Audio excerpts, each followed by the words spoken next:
13 experiencias o algo así. Una en Euskadi, que es Usurbil, 3 en Cataluña y el resto en Baleares. ¿Vale? En cambio, en materia de residuos, todas basadas en recogida puerta a puerta. Pero ya veis que de los 200 más o menos municipios con recogida puerta a puerta, solamente estos 10, 13 son con pago por generación, ¿no? En cambio, en materia de residuos comerciales, al ser el generador más fácil de identificar, al estar ya más implantadas las recogidas puerta a puerta, creo que es donde es más posible que en el futuro veamos la implantación de sistemas de pago por generación. Otro ámbito importante son los sistemas de bonificación, penalización o similares. Aquí la idea es que las mancomunidades, consorcios, consejos comarcales, que son los que mancomunidades, que son los que agrupan municipios para gestionar los residuos y aprovechar economías de escala, pueden crear incentivos a sus integrantes. De modo que estos integrantes, los municipios, tengan también incentivos para hacer las cosas bien, ¿no? Las formas habituales de repartición de costes son por habitante, por tonelada, pero generalmente estas formas de repartición de costes no siempre incentivan las buenas prácticas de los municipios y entonces habría algunas posibilidades de actuación. Por ejemplo, los sistemas de bonificación y penalización persiguen que aquellos municipios con un nivel de reciclaje superior o de recogida selectiva superior tengan unas bonificaciones y aquellos municipios con un nivel de reciclaje o de recogida selectiva inferior tengan unas penalizaciones y que globalmente sean neutras. La suma de unas y ambas sea cero. A la mancomunidad o consorcio no le cuesta nada implantar el sistema, pero los diferentes ayuntamientos sí tienen un incentivo para hacerlo. Aquí en este link hay un modelo de cómo esto se podría hacer. Está el caso del área metropolitana de Barcelona, que desde 2004 lo viene haciendo. Y hay otras posibilidades. Aquí en Urola Costa hicimos también un estudio para implementarlo. No sé si se llevó a cabo o no. Mi última diapositiva. El marco europeo es claro y apunta hacia una transición hacia la economía circular que afectará a la gestión de residuos, pero también las formas de diseñar, producir y consumir. Para que esto se lleve a la práctica, ya es determinante el rol de las políticas públicas aprobando estos objetivos, pero va a serlo en su despliegue a nivel estatal, autonómico y local. Los costes de gestión de residuos son relativos, dependen de lo que consideremos. Si consideramos los costes ambientales y sociales, la imagen cambia, ¿no? Y es importante que esto se incorpore y que, por tanto, se alinee el mensaje económico y ambiental, que hacer las cosas bien ambientalmente también sea más barato económicamente. Si no, va a haber muchas disonancias y el marco económico va a coartar los avances ambientales. Algunos de los instrumentos más potentes son supralocales. El ecodiseño, la producción limpia, los impuestos, la responsabilidad del productor, los sistemas de depósito, devolución y retorno. Pero la administración local tiene también instrumentos muy potentes, sobre todo en la recogida, en los tratamientos, en las tasas, los sistemas de bonificación, las ordenanzas, etcétera, lo que hemos ido viendo. Los modelos de separación y de recogida llevan a resultados muy desiguales. Es importante optar por los sistemas más eficientes y poner el foco en la fracción orgánica, que es la que nos va a facilitar también que el resto de fracciones funcionen bien. Hay nuevas tendencias y en estos Euskadi y Guipúzcoa en particular es pionera en materia de identificación del usuario, que hay que ver cómo van funcionando y qué resultados arrojan. Hay oportunidades de optimización de los sistemas actuales, reducción de número de emplazamientos, reducción de frecuencias, que pueden permitir ahorros que pueden ser reinvertidos en otras medidas que nos lleven también a nuevos resultados ambientales. Y finalmente, estos objetivos europeos, como decía, que se están concretando, que en pocas semanas van a ser ley, vamos a ver cómo van a ir cayendo en cascada y, sobre todo desde el área local y autonómica, pues esto se deberá traducir también en cambios importantes. Y aquí lo dejo. Gracias por vuestra atención y perdón si me he extendido más.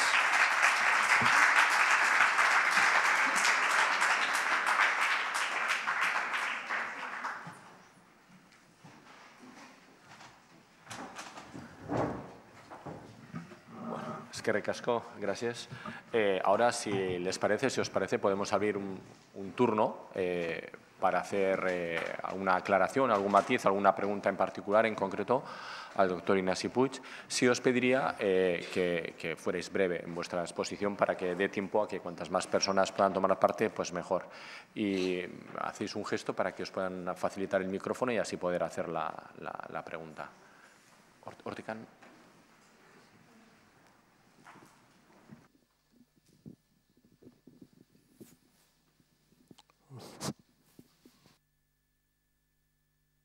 Bai, hitz egin, ez ikutu zer, hitz egin. Bai, entzuten da? Bai, bueno. Bueno, pues espero que muchos los consejos que has dado tú, pues los haya apuntado aquí quien los tenga que apuntar, porque en muchos casos en Guipúzcoa concretamente vamos marcha atrás, porque aquí quien más produce no va a pagar más, sino va a ser al revés. Es decir, el que más va a reciclar va a tener que pagar más por kilogramo de fracción resto. Bueno, estos son datos. Por otra parte, muchos de los consejos que has dado tú, pues los dimos, voy a ser breve, los dimos en una reunión que tuvimos con el ayuntamiento hace año y medio y desde luego ninguno de los consejos se ha visto todavía en la calle. Esperemos que los tuyos tengan más efecto.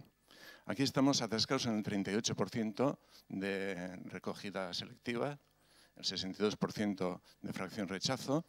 Producimos en Donosti durante estos últimos años 286, 87, 88 kilos por habitante y año y no baja, aunque no me acuerdo si era en 2013 o 2014, se firmó en el ayuntamiento un acuerdo de reciclar para 2016 el 60%. Estamos en el 38%, finales de 17. Bueno, y la pregunta, ¿tú crees que el que está al lado tuyo ha comentado que uno de los objetivos es la reducción de gases de efecto invernadero? ¿Tú piensas que el sistema que se va a imponer, que se va a implantar en Guipúzcoa, es el mejor sistema para reducir los gases invernadero?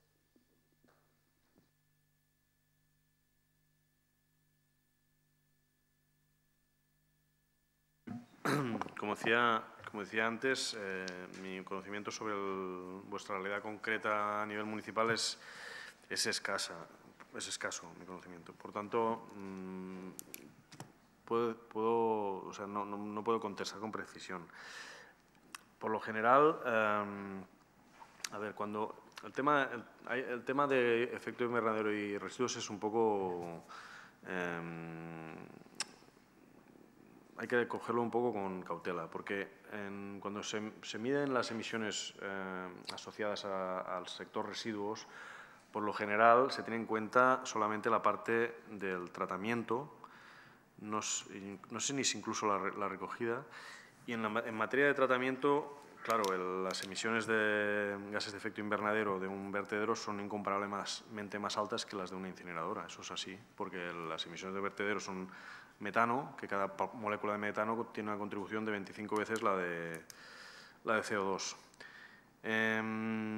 Lo que pasa es que digo, esto es un poco tramposo porque no deja de lado que al final la gestión de residuos forma parte es una pieza de un puzzle mayor, ¿no? Y si no se reciclan residuos, pues estas materias primas que hubiéramos obtenido se van a tener que fabricar de origen, ¿no? Y ahí hay mucho consumo energético asociado que obviamente genera emisiones de efecto invernadero, pero que no se computan al sector residuos, no sé si me explico, ¿no? Entonces, creo que lo que es indiscutible es que los sistemas que más reciclen son los que mayor contribución tienen a la prevención del cambio climático, y es precisamente por eso que la jerarquía europea sitúa el reciclaje por encima de la valorización energética, ¿no? Entonces, para contestar tu pregunta con detalle, pues habría que hacer un análisis de ciclo de vida y ver lo que pasa con el modelo A y con el modelo B, ¿no? Y entonces habría que… Pero la reflexión general que yo puedo hacer es esta que que hago, ¿no? Que hay que ir con cuidado, no solamente mirar el subsistema tratamiento de residuos, sino adoptar una imagen más global, ¿no?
No sé si vas a contestar o... Bueno, si quieres coger algún más preguntas, no contesto. No, yo creo que es más interesante que conteste. Lo que sí os pediría es que quisierais, quiero decir, aprovechar que estáis así para hacer preguntas, no para dar opiniones. Las opiniones al final son de cada cual y existen otros foros. Pero bueno, en fin, es virtud del contestar, pero es interesante aprovechar para preguntar cosas en concreto. Sí, no, el debate de sistemas voluntarios y sistemas coercitivos creo que es muy central, ¿no? Y depende totalmente de la voluntad política, efectivamente. Es curioso, en nuestra sociedad funcionan miles de normas, ¿no? Y las tenemos totalmente interiorizadas, ¿no? Estamos rodeados completamente de legislación que nos condiciona todos los aspectos de nuestro existir, ¿no? Tenemos que circular por la derecha, tenemos que pararnos en el semáforo, no podemos exceder el límite de velocidad, etcétera, ¿no? En el ámbito de los residuos es curioso porque efectivamente se ha optado por una estrategia pues, muy voluntarista, ¿no? Y bueno, no sé. De hecho, supongo que claro, las ordenanzas municipales probablemente ya dicen, o al menos en algunos municipios ya dicen, reciclar es obligatorio, los residuos solo se pueden sacar de 8 a 10 de la noche, etcétera, pero el sistema de contenedores, claro, no facilita la implementación de esta obligatoriedad, ¿no? El sistema puerta a puerta sí lo facilita, pero claro, eso también es su punto débil, que es percibido más como algo más coercitivo por parte de los ciudadanos. Pero bueno, ahí yo creo que ese terreno es el de la política pura, ¿no? Porque al final es hasta qué punto quieres implementar estos instrumentos más coercitivos o no. Sí, yo quería, además de hacer una pregunta, dar unos datos reales sobre Guipúzcoa, sin ánimo de entrar en polémicas, sino datos reales. No es cierto que vayamos para atrás en el tema de los residuos en Guipúzcoa, todo lo contrario. El reciclaje en Guipúzcoa está aumentando. El año pasado recogimos 36.000 toneladas de biorresiduo, que es el elemento fundamental de la bolsa de basura, como decías, Ignasi, y este año vamos a recoger 40.000. Estamos creciendo entre un 9 y un 10% anual, a pesar de haber quitado el puerta a puerta. Estamos creciendo entre un 9 y un 10% anual en la recogida selectiva de biorresiduos. Una vez, yo creo que es un modelo Guipúzcoa para toda España a nivel de porcentaje de reciclaje, porque estamos ya prácticamente en el nivel que exige Europa para el año 2020, que es un 50%. Estamos, el año pasado, 2016, la recogida selectiva alcanzó un 48% del total, de lo cual realmente se recicló, porque una parte no se puede reciclar, realmente se recicló un 42%. Este año lo vamos a superar, vamos a estar prácticamente en un 50% de recogida selectiva, con un aumento muy importante del orgánico, a pesar de haber eliminado en muy buena parte de los municipios guipuzcoanos el puerta a puerta. ¿Qué problema tiene el puerta a puerta en comparación con el quinto contenedor con chip, que es la experiencia que se está implantando en Guipúzcoa? Pues que aquella administración que impone un sistema de puerta a puerta sin concienciar y sin conseguir la participación de los ciudadanos, lo que hace es perder las elecciones, que es lo que pasó en la última legislatura. Una parte muy importante del cambio de gobierno en las elecciones municipales y forales ha sido por la enorme polémica y enfrentamiento que ha habido con el sistema puerta a puerta. Entonces, lo que te quería preguntar es, yo creo que cada sistema es adecuado en función de las circunstancias del lugar. Es decir, no es lo mismo una zona con alta densidad de población y con edificios en altura que una zona con viviendas sueltas unifamiliares. Y yo creo que eso es importante tenerlo en cuenta a la hora de decidir qué sistema de recogida es el mejor. Tu opinión al respecto. A ver, sí, o sea, ciertamente la elección del modelo de recogida selectiva es una competencia municipal y con lo cual, y en la toma de decisiones el ayuntamiento tiene que tomar en cuenta las circunstancias locales, socioeconómicas, pero sobre todo casi la que condiciona más es la tipología urbanística, ¿no? Es decir, hay sistemas de alta densidad que favorecen pues, cierto tipo de modelos y sistemas de baja densidad donde es más proclive otro tipo de modelos o incluso el papel que puede jugar elementos como el compostaje doméstico comunitario, pues también no es lo mismo en una zona de baja densidad que en una zona de alta densidad. Como decía, al final se trata de alcanzar unos objetivos. Si estos objetivos se alcanzan con el sistema que sea, pues fantástico. Yo sí trataré de seguir con mucho interés el despliegue de las tecnologías de identificación que se está dando aquí, porque ya digo, es pionero a nivel del Estado y sé de algunos municipios que están alcanzando ya buenos resultados. Mi experiencia hasta el momento, pero estoy dispuesto a regresar dentro de un tiempo y presentar nuevos datos que apunten en otra dirección, es que la recogida selectiva con puerta a puerta alcanza niveles más altos que el quinto contenedor a secas. Cuando introduces la identificación, el cierre de contenedores, etcétera, pues puede que esto varíe. Vamos a ir viéndolo, ¿no? Sí que desde uno que se lo mira desde fuera, os puedo decir que esta polémica tan tensa que se dio aquí no se ha dado en ninguna otra parte del Estado, ¿no? Entonces, las decisiones que han habido en otras partes han sido siempre mucho más técnicas que políticas y eso ha facilitado. Sí, no quiero decir que no haya habido discusiones. En Cataluña, pues creo que han sido 3 o 4 municipios de los 130 y pico que mencionaba que implantaron puerta a puerta y lo quitaron. Ayer o anteayer me decían de otro que lo quitó y ahora ha hecho un referéndum y salió que lo vuelven a poner. Pero han sido siempre problemas locales. Ha habido partidos de todos los colores impulsándolo o criticándolo, pero siempre a nivel local, ¿no? Nada, espero que el debate sea más en base a datos, ¿no? En base a objetivos, en base a características de los municipios que hagan más apropiado un sistema u otro, etcétera. Perdona, bueno, yo soy miembro de Eguzki y como hay que tomar, digamos, de alguna manera la forma de pregunta, pues te voy a hacer una pregunta. Pero lo que quiero hacer es también una afirmación y, sobre todo, contrarrestar alguna mala información que se acaba de dar ahora, ¿no? Haces referencia a los datos de España. Yo, en ese sentido, soy independiente de los datos de España. Creo que hay muchas realidades distintas, muchas realidades diferentes entre las diferentes comunidades autónomas o países que componen ese Estado e incluso en la comunidad en la que estamos actualmente, en la CAF, hay muchas diferencias entre las diferentes provincias o herrialdes. E incluso dentro de Guipúzcoa existen muchísimas diferencias. Se ha dado ahí un dato que no es correcto. En el año 2016, según los datos oficiales de la Diputación, en este sentido le hago un favor al anterior interveniente, se dice que el nivel de recogida selectiva ha sido el 56%. Yo, pues bueno, lo voy a dar por bueno, no lo voy a discutir.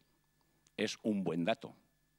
Pero ese dato, si se fracciona entre las diferentes mancomunidades, es también muy distinto.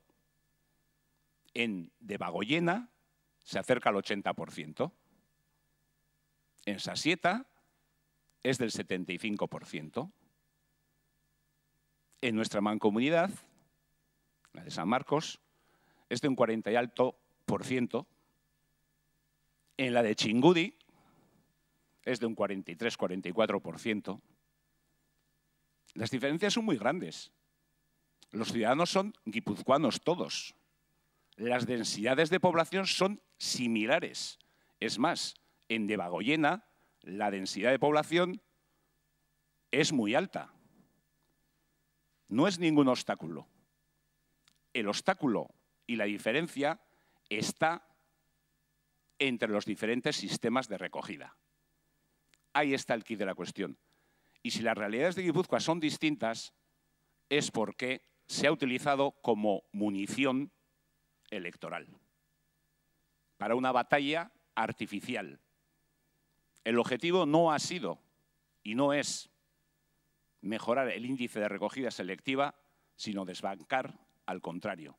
Entonces, como tiene que tener forma de pregunta lo que acabo de decirte, te pregunto, ¿por qué en la mancomunidad, yo ya sé la respuesta, en la mancomunidad de Debagoiena o de Sasieta se alcanzan y se superan por mucho las directrices o las recomendaciones europeas y por qué en Donostia seguimos atascados en el 38% y en Txingudi, que tiene un sistema de quinto contenedor voluntario, no llegan al 50%? ¿Por qué?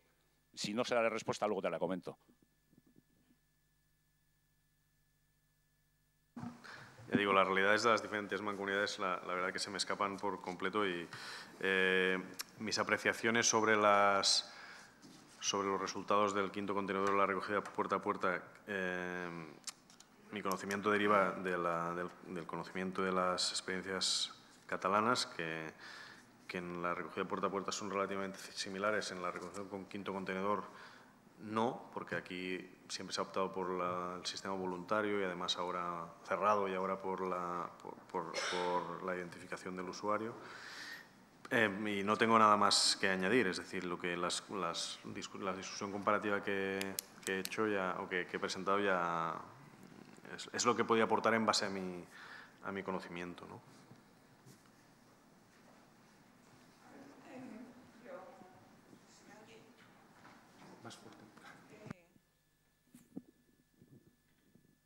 A ver, buenas tardes. Yo he venido un poco tarde y no sé si han... hablado de lo que yo voy a decir. Yo, por ejemplo, cuando me pongo a reciclar tengo dudas de cómo tengo que reciclar. Alguna vez he visto un folleto, no se puede meter un pollo en una botella. Pues, por ejemplo, yo no sé qué hacer con el cepillo de dientes, si es plástico, si hay que meterlo al plástico, si hay que meterlo con un bolígrafo, que es lo mismo. Entonces, y luego, pues eso, ya hace mucho tiempo viví en un país de Europa, bueno, muchos años, sí, 20 años, y allí, por ejemplo, los tapones de las botellas los reciclaban separados. A mí me dijeron porque era un plástico diferente, porque era un plástico más duro y entonces pues llevaba un tratamiento diferente. Y los tapones iban a un sitio, aquí también van a un sitio, pero cuando hay pues unas cuestiones de beneficencia para personas discapacitadas y demás. Luego, el otro día estuve en Tabacalera y los plásticos, no sé qué tipo de plásticos, todo esto yo creo que sería interesante saber, se reciclan para las máquinas impresoras de 3D, que son recuperables. O sea, los mismos personas que trabajan en Tabacalera, en la zona de investigación, que no me sale ahora el nombre, cómo se llama, está en la tercera planta, han preparado ellos mismos una máquina donde trituran el plástico que ellos es adecuado, incluso pues moldes de 3D que le han salido mal, lo trituran y lo vuelven a meter a no sé dónde y sale el hilo de 3D. Entonces, pues yo creo que también necesitábamos una información adecuada para saber cómo hay que reciclar. Un plato que se me rompe, no sé si es de Duralés, dónde lo tengo que tirar, si puede ir al cristal o no puede ir al cristal, que el cristal no es lo mismo que el vidrio, o sea, todas esas cosas se gastan un montón de dinero en folletos y luego pues igual no sabemos lo más esencial. Y bueno, pues luego todo lo de tasas y todo eso, pues es muy complejo porque yo digo, bueno, yo vivo sola, entonces ¿por qué no me cobran? Pero igual pues yo tengo más basura de reciclar que otra persona porque según qué familias sean y lo que coman. Porque yo, por ejemplo, cuando limpio alcachofas, pues me sale una cantidad de basura enorme. Y si haces unas alubias no tienes basuras. ¿Tiene alguna pregunta en concreto? Pues a ver si... Digo, por dar la oportunidad a todo el mundo. Si hay alguna forma de que nos informen bien cómo tenemos que reciclar y lo que hay que hacer y dónde hay que tirar cada cosa. Y, por ejemplo, otra de las cosas que yo hago es... recuerde que no está sola en la sala y que hay gente que quiere intervenir también. Los papeles de la carnicería y la charcutería, separo el plástico que tiene del papel. No sé si hago bien o mal. Bueno, muchísimas gracias y perdón. Bueno, lo que ilustra la pregunta es que realmente el sistema de residuos no es simple, no está concebido de una forma simple y genera dudas al usuario, ¿no? Y sin duda la fracción que más dudas genera es la del contenedor amarillo, porque el resto de contenedores de selectiva son monomateriales, ¿no? La fracción orgánica está claro lo que es, el cristal está claro lo que es, el vidrio está claro lo que es, el papel también, pero en cambio el contenedor amarillo es un contenedor de envases ligeros, ¿no? Donde puede haber envases de plástico, envases de aluminio, envases de tetrabric o envases mixtos, ¿no?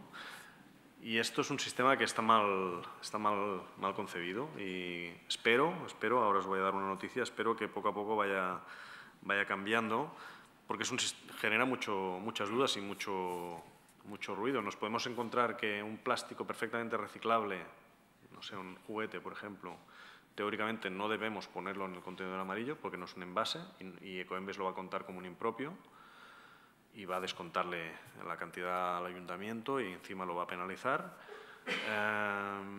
Y en cambio hay envases que son completamente difíciles o imposibles de reciclar porque son materiales mixtos o por lo que sea, que sin embargo tienen el derecho de ir en al contenedor amarillo, aunque no van a ser reciclados, ¿no? Esto no tiene ni pies ni cabeza y bueno, hace años que lo criticamos y en breve se va a anunciar que el Ayuntamiento de Barcelona, que no es cualquier ayuntamiento, ¿no? No es un ayuntamiento. Ya hay ayuntamientos en España que ya no funcionan así. Hay comunidades donde ya recogen, por ejemplo, junto en el mismo contenedor el papel, el cristal y los envases, ¿no? Es decir, ya no es un contenedor de envases, es un contenedor de reciclables, ¿no? Pues Barcelona va a tomar una decisión que es dejar de llamarle contenedor de envases y pasar a ser un contenedor de reciclables. No se va a mezclar el papel y el cristal en ese contenedor, pero sí el resto de reciclables, exceptuando, ya digo, papel, cristal y residuos electrónicos. Con lo cual cambias el concepto, ya no tendremos la duda de dónde va la paella, dónde va el cepillo, ¿no?, de dientes, porque estos no deberían ir en el contenedor amarillo, a pesar de ser reciclables probablemente. Y esto creo que va a simplificar bastante la concepción del modelo, ¿no? A ver, espero que se confirme. Si Barcelona lo adopta, pues el resto del área metropolitana de Barcelona seguramente que también, y puede ser que esta misma decisión caiga luego en cascada para otras zonas, porque el modelo actual no tiene sentido y solamente beneficia a Ecoembes, que es una organización supuestamente sin ánimo de lucro, pero que representa pues, los grandes intereses de los fabricantes de envases y de la distribución. Y pues, cuesta bastante avanzar en cambios del modelo productivo cuando los intereses de este sector pues son un lobby muy activo a la hora de la definición de las políticas de residuos en este Estado, ¿no? Yo no pensaba intervenir, pero Esa intervención en la que he oído que vamos a superar me ha tocado el corazón. Porque es muy fácil incluirse en el vamos. Y con la intervención que han hecho antes de que Guipúzcoa es asimétrica, estoy completamente de acuerdo. Unos os están aprovechando del esfuerzo que hacen otros. Eso es así. La situación de Guipúzcoa es asimétrica. Y si estamos en un 56 es porque hay muchos que están en un 80 y hay otros que están en un 38. Eso, o sea, a mí me ha tocado el corazón. Y me gustaría que ese vamos se incluyera también en los tratamientos finalistas cuando suframos las consecuencias de la incineradora que se está construyendo. Y la intervención encima me ha parecido anclada en el pasado, anclada en temas políticos. ¿Te refieres a la intervención de Ignasi No, Puig? a la intervención de la persona Hombre, que ha dicho... Me gustaría, perdóname, entiendo el carácter de este acto, que no entráramos a valorar otras intervenciones. Pero es que esa intervención no se ha valorado y esa sí que ha sido muy malvada. Perdona, el respeto es importante. Si ustedes no están de acuerdo entre vosotros, ustedes, yo entiendo que lo pueden discutir fuera o no, pero no me parece que trayendo un ponente como hemos traído, empecemos entre nosotros, entre diferentes personas que hay en el público, aunque no tiene ningún sentido. El turno de preguntas, comprenderás, perdona que te tutee, entiendo, para aprovechar que está Ignasi Puig aquí, no para enzarzarnos entre nosotros en discusiones estériles. Pero quería hacer ese comentario porque me ha dolido mucho. Quería preguntarle a Ignasi, la última ponente ha comentado pues, las dificultades que solemos tener a la hora de separar en ciertos materiales. Si no sería más fácil que los ciudadanos no tengamos que hacer ningún máster en estos temas, sino que igual que el producto trae qué cantidad de calorías, grasas, carbohidratos tienen, que legalmente se obligara al productor a que pusiera, de hecho en Eroski y en varias otras, ya actualmente se indica con un color, esto hay que tirar al amarillo o al azul o a lo que sea. Entonces, si no sería más conveniente que a nivel legal se fuera por ahí, ¿no? Y simplemente yo quería terminar con una intervención positiva, que en Guipúzcoa, pues sí que los últimos años han sido muy crispados, pero yo creo que ha dejado muchas cosas buenas, muchos pozos buenos.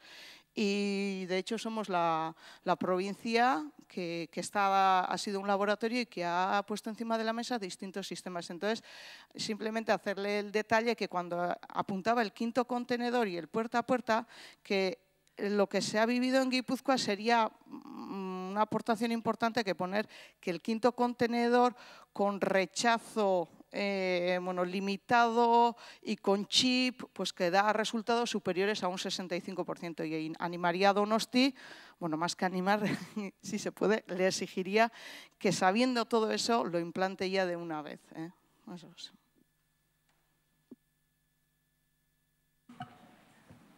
Sí, no, ya he dicho que realmente en este tema del quinto contenedor con identificador, con limitadores de acceso, etcétera, realmente estáis innovando y el resto estamos siguiendo con mucha atención los resultados de las experiencias que se van desarrollando. Respecto a lo de hacer un máster, ¿no?, sobre residuos, que de hecho es un poco en línea con la intervención anterior, realmente sí, es decir, cuando hablamos de residuos hay muchos agentes implicados, ¿no? Está el ciudadano, están los comercios, están los municipios, las mancomunidades, y a mí me parece que el peso que se ha puesto sobre esta fase final, ¿no?, y sobre el ciudadano en particular es desproporcionadamente alto, ¿no?, en comparación con las exigencias que se les pide pues, a realmente quien origina el problema, que es quien pone los productos en el mercado, ¿no? Claro, en España el concepto de responsabilidad ampliada del productor es un chiste, ¿no? O sea, se ha hecho una transposición de las directivas pues de mínimos, ¿no? En otros países europeos que se rigen por las mismas directivas, la transposición que se ha hecho de la aplicación del principio de responsabilidad ampliada del productor es muy diferente. Y en tanto, aquí los municipios lo saben bien, los sistemas integrados de gestión, hablo de envases, pero también podría hablar de otros, no cubren los costes que para los municipios representa la gestión de estas fracciones, ¿no? Y además no alcanzan los resultados deseados, ¿no? pero es que aparte solamente se ha aplicado la responsabilidad de empleado del productor para unos pocos productos, pero no para otros, ¿no? Pensemos en la industria del mueble, que ha sufrido cambios en las últimas décadas, o la industria textil, que también, no existe la responsabilidad de empleado del productor. Los IKEA o Zara ponen en el mercado absolutamente lo que quiere y no se responsabiliza en absoluto de lo que pasa con estos productos cuando se convierten en residuos. Otros casos muy manifiestos, ¿no? Que el textil sanitario, pues lo mismo, tampoco, ¿no? Y además son residuos muy problemáticos de tratar, ¿no? Los pañales u otros, ¿no? En el país vecino, en Francia, hay 14 sistemas de responsabilidad de empleado del productor. Aquí en España creo que son 6 los mínimos legalmente exigibles: envases, neumáticos, RAEs, residuos de aparatos eléctricos y electrónicos, aceites, vehículos fuera de uso y otro que me olvido, baterías o no sé cuál es, ¿no? Ya digo, en otros países han ido más allá de lo que Europa exige y han aplicado sistemas de responsabilidad de empleado del productor sobre el papel prensa, sobre muebles, sobre textiles, tal, y lo que consigues tienes el potencial de conseguir de esta forma es poner el énfasis en que causa problemas, ¿no? Y hacerlo, en algunos casos, por lo menos responsable financiero, de modo que liberas del coste a la administración pública y, por lo tanto, al ciudadano. No es lo mismo, no hay que confundir ciudadano con consumidor. Todos consumimos, pero consumimos de forma diferente. En primer lugar, en función de nuestra renta y, en segundo lugar, en función de nuestros criterios, ¿no? Por tanto, cuando el coste recae sobre la administración, recae sobre los ciudadanos. Cuando recae sobre las empresas, estas lo tienen que trasladar a los precios que pagan sus consumidores, y es muy diferente, ¿no? Yo creo que es un ámbito, el de la responsabilidad del productor, que hay un recorrido enorme, pero puedo afirmar que en España no va a haber avances sobre esto en los próximos años, seguro. O sea, lo puedo afirmar, porque ya lo que existe funciona mal, pues no quieren abrir más melones. O sea.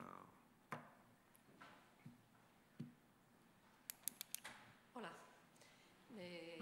Yo no sé, aquí no se ha mencionado de los puntos limpios esos, que a mí me parece, habéis hablado de algo de lo punto limpio, y a mí me parece que tendría que ser un poco como otro contenedor, ¿no? Que no puedes estar pendiente de a qué día, qué horas, qué tal toca un punto limpio, ¿no? Yo creo que esa idea que decías del amarillo, que sea más de reciclables que de 4 cosas y las demás no sé dónde echar porque no las tengo a mano, pues que me parece importante. Y también a la hora de incinerar o a la hora de compostar, por ejemplo, yo quisiera saber cuál es más. O sea, por un lado tenemos el cambio climático y la contaminación, ¿no? Y decías que el metano es más contaminante que el CO2. Pero a la hora de la salud humana, porque eso se podría captar y reutilizar. Yo cuando hablo de reciclar, a mí me parece que sería transformar, no quemar, porque quemar es muy fácil. Pero toda esa contaminación luego en las ciudades, que si los coches no pueden circular, que ya hay un humo que no se puede ni vivir, pues no sé, ¿no? Acabar igual como se ve en países asiáticos y así, que tienen que ir con mascarillas ya de por vida, y me parece que, no sé, son bastante así, ¿no? Es un poco tu opinión.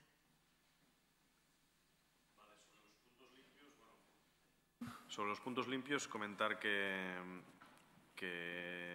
bueno, efectivamente podrían jugar un rol más importante que el que juegan ahora.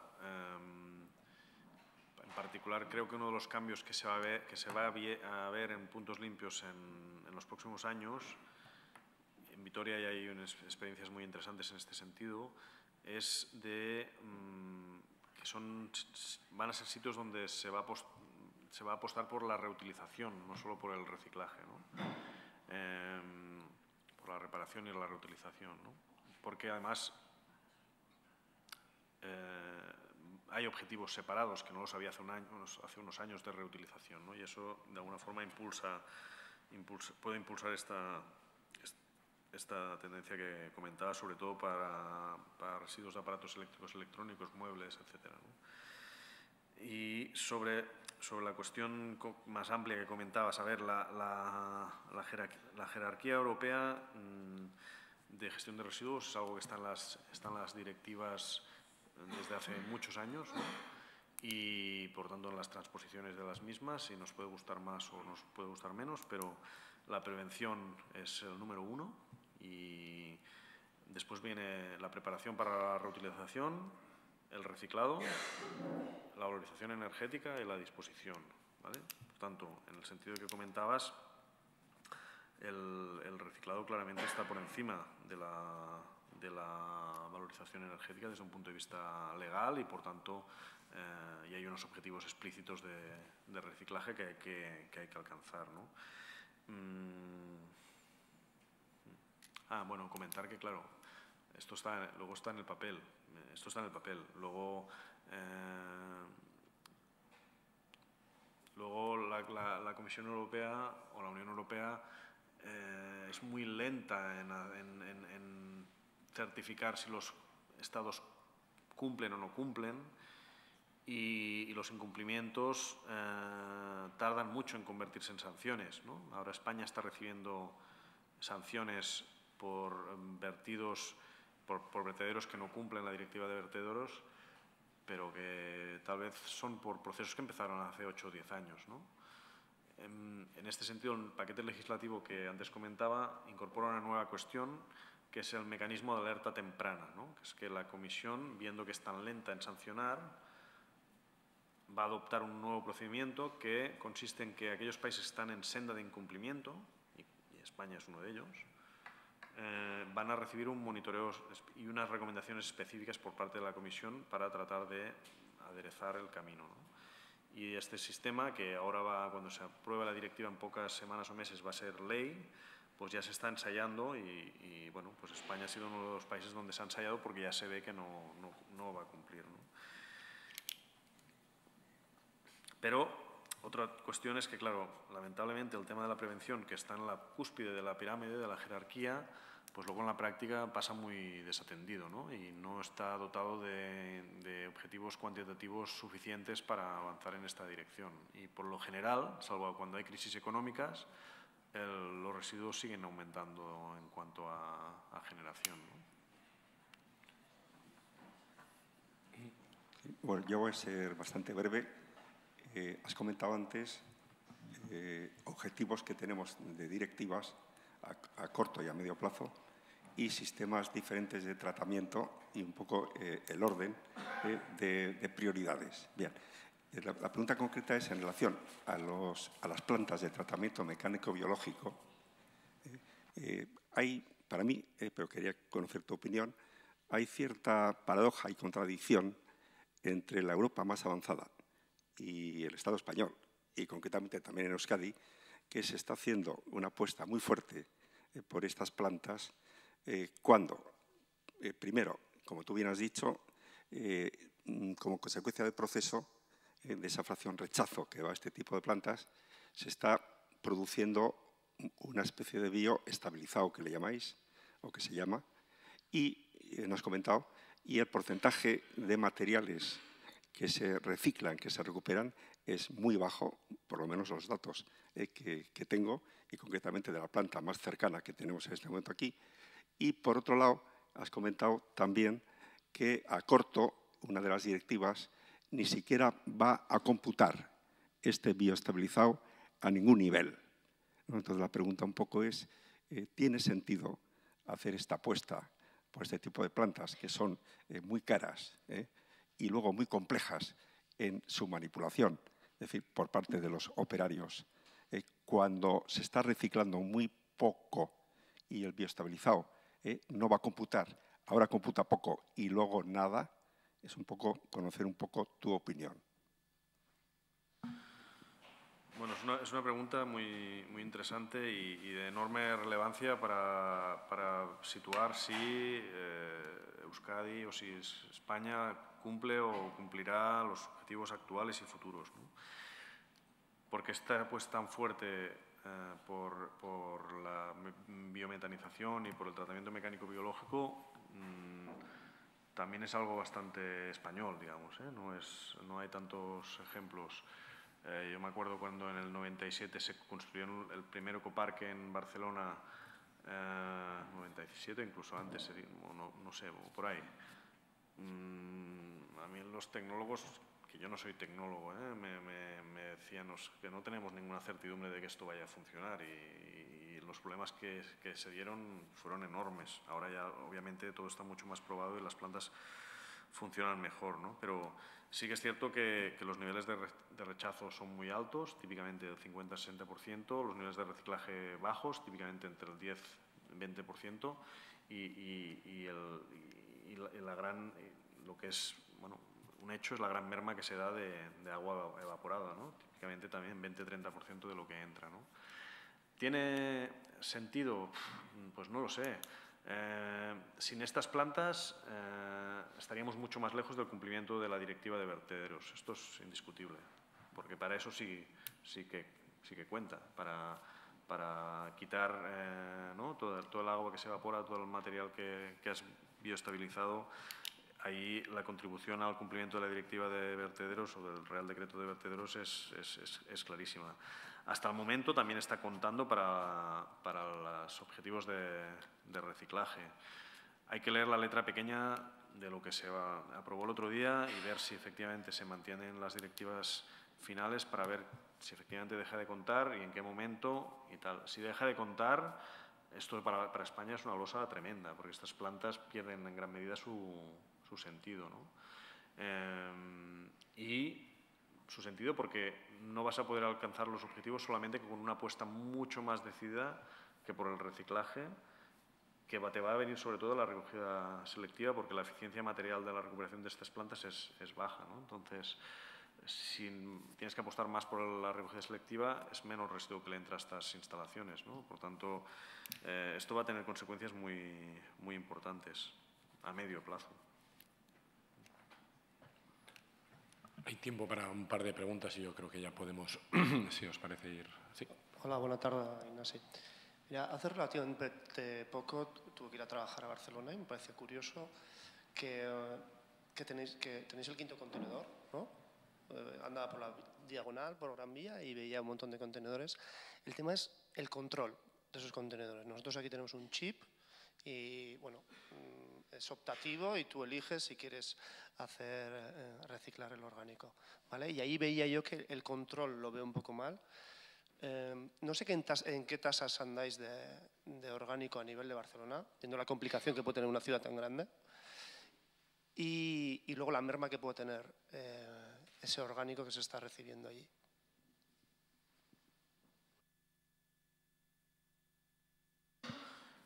A ver, el quinto contenedor es el sistema mayoritario en Cataluña, ¿vale? En Cataluña, de los 900 y pico municipios que hay, yo creo que hoy día más de 800 tienen la recogida selectiva de la materia orgánica, unos 130 con recogida puerta a puerta, creciendo, ya lo he comentado antes, y el resto con quinto contenedor. Y el quinto contenedor, salvo unos pocos casos experimentales y casi un poco con el ojo puesto en lo que pasa aquí, son cerrados. La mayoría la práctica totalidad de casos es quinto contenedor abierto, ¿no? El problema que hay es el nivel de impropios, que ronda el 14% más o menos de media. Y, bueno, y el nivel de participación pues tal vez es un poco más alto que con el contenedor con llave, pero también es bajo. Es por ese motivo que, ya digo, en el momento que el canon de residuos ha empezado a ser importante, que se creó en 2004, ahora están 30 euros por tonelada y está aprobado ya su proyección hasta 47, pues han sido muchos los municipios que han cambiado al modelo de recogida puerta a puerta, que baja impropios y aumenta kilos. Esto no lo he comentado, pero el canon catalán es interesante en un doble sentido. Bueno, por un lado, porque encarece el vertido, ¿no? Es un canon que empieza a ser respetable, ¿no? Pero es que resulta que la totalidad de la recaudación, o el 90 y tantos %, se retorna a los municipios en función de los kilos de recogida o de tratamiento, ¿no? Con lo cual, los municipios que recogen selectivamente la orgánica y la tratan. Hay algunos coeficientes en función de su densidad, del nivel de impropios, pero típicamente reciben entre 43 y 60 y pico euros por tonelada de materia orgánica. Reciben, cobran, ¿no? Con lo cual el tratamiento casi el coste de tratamiento casi se les equipara, ¿no?